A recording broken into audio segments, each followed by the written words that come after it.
दोस्तों आपको पता ही होगा कि आजकल बहुत लोग यहाँ पर लोन ले रहे हैं और लोन लेने के बाद यहाँ पर कभी कभी ये होता है, खुदा ना खास्ता दुनिया से कोई चला जाए तो उस कंडीशन में क्या होगा, लोन किससे चुकाना होगा। अगर आप लोग चाहते हैं कि हमको लोन ना चुकाना पड़े तो उसका भी एक तरीका होता है। जैसे आपने कभी पर्सनल लोन लिया, होम लोन लिया, कार लोन लिया, बाइक लोन लिया, कई सारे लोन होते हैं, एजुकेशन लोन लिया, कई टाइप के लोन होते हैं यहाँ पर। अब आपको लगता है कि मुझे लोन ना चुकाना पड़े तो मैं इस कंडीशन में क्या करूं। सपोज दैट कभी कभी आप लोग करते क्या है कि मात्र आप लोग सोचते हैं कि जो मेरे ड्रीम्स है वो पूरे हो जाए, तो इस कंडीशन में आप लोग कहीं पे थोड़ा बहुत जॉब कर रहे होते हैं या कहीं से आपका कोई प्राइवेट कंपनी से पैसा आ रहा होता है, तो आप लोग जाते हैं बैंक में, लोन लेते हैं यानी पर्सनल लोन। इसके बाद आप लोग क्या करते हैं, गाड़ी ले लिया, ऑटो ले लिया, रिक्शा ले लिया, कुछ भी ले लिए, और खुदा न खास जब आपकी इस कंडीशन में मौत हो जाती है तो आपको क्या करना पड़ेगा। यानी आपके साथ जो रहने वाले लोग हैं, घर के परिवार वाले लोग हैं, जो लोन लेने वाले जो बैंक है वो आपके साथ कैसे क्या करेंगे, या फिर जो कंपनी है वो आपके साथ कैसे क्या बिहेव करेंगे, मैं आपको सारा कुछ डिटेल्स में बताऊंगा। दोस्तों होता क्या कि कई बार आप लोग अगर पर्सनल लोन ले रहे हैं या फिर कार लोन ले रहे हैं तो लोन जो कंपनी आपको यहाँ पर दे रही है, सुनो बात को, जो आपको कंपनी लोन दे रही है, लेकिन वो आपको कभी ये नहीं बताती है कि लोन का भी एक इंश्योरेंस होता है। समझना बात को, अगर आपने इंश्योरेंस नहीं कराया तो पता क्या होगा, जब आपकी डेथ हो जाएगी, आपके वहां पर कोई भी किस्त नहीं पहुंचेगी, बाउंस होगी, कहीं कुछ होगा, तो इस कंडीशन में आपके पास वारंट आएगा। वारंट आने के बाद आपके पास वो यानी जो कंपनी वाले लोग हैं, जो लोन करने वाली कंपनी है वो आएगी, जो आपके घर में जो यहाँ पर ट्रैक रखा हो या फिर साइकिल रखी है, कुछ भी रखा हो जहां से आपने लोन करा के रखा है, वो लोग आएंगे आपकी इस चीज को उठाकर ले जाएंगे। आपने अगर गाड़ी का लोन कराया तो गाड़ी रखी होगी तो उसको भी ले जाएंगे। अब बात आती है कि या तो फिर आप लोग उस लोन को अपने ऊपर ट्रांसफर करा लीजिए, आप उसका किस्त भरिए, यही तरीके होते हैं। अब आपको लगता है कि हमारी जो लोन है हमको कुछ भी ना करना पड़े और यानी चुक जाए, समझना बात को, ये बहुत बड़ा पॉइंट होता है। आपको करना क्या है, जब भी आप लोग यहाँ पर लोन करा रहे हैं, आप लोग बाइक लोन करा रहे हैं, कार लोन करा रहे हैं, तो लोन कराने के साथ साथ आपको एक यहाँ पर इंश्योरेंस कराना होगा।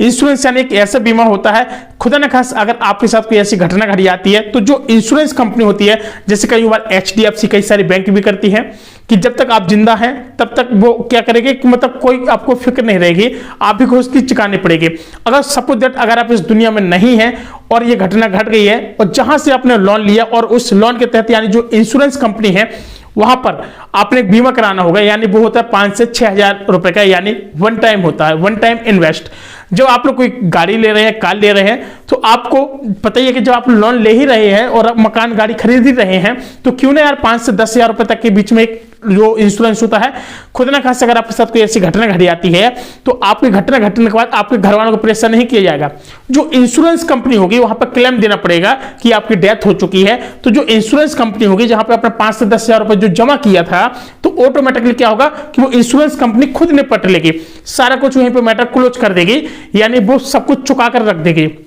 ना आपकी गाड़ी जाएगी ना आपका कुछ जाएगा। अब आपको सीधे बातों में यह समझना, जैसे आपकी फैमिली 5 लोग हैं,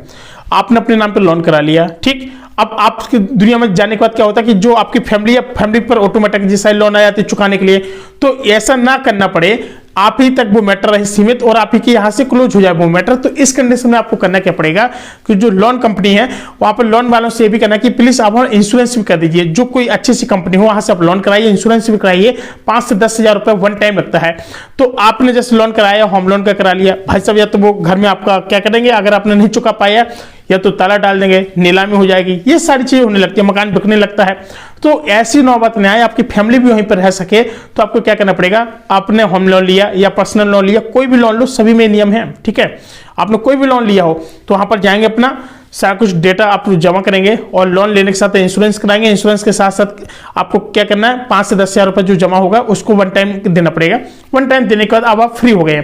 आप अपने जब तक जिंदा है आप अपनी किस्त चुकाइए, और आपके जाने के बाद यहाँ पर अगर कोई बात हो जाती है कि जैसे आप किस्त कौन चुकाएगा, तो सीधी बात है आपकी जो डेथ सर्टिफिकेट होगा वो लगा करके इंश्योरेंस जहां से आपको हुआ था उस कंपनी में जाएंगे, वहां पर क्या करेंगे, क्लेम कर देंगे। इसके बाद जो इंश्योरेंस कंपनी होगी वो ऑटोमेटिकली सब कुछ चुका देगी। तो आपकी कोई न तो घर पे प्रॉब्लम आएगी ना कहीं आएगी, जो आपकी गाड़ी है वो आपको मिल जाएगी। तो इस तरीके से भी आप लोग यहाँ पर अपने लोन को मतलब चुका सकते हैं, यानी अब आपके ऊपर भी किसी प्रकार का कोई प्रेशर नहीं आएगा। एक चीज याद रखना, जहां से भी आप लोग लोन कराएंगे वो लोग बताते नहीं है, आपको इसके बारे में खुद ही पूछना पड़ेगा, तभी कहीं कुछ हो पाएगा, ठीक है।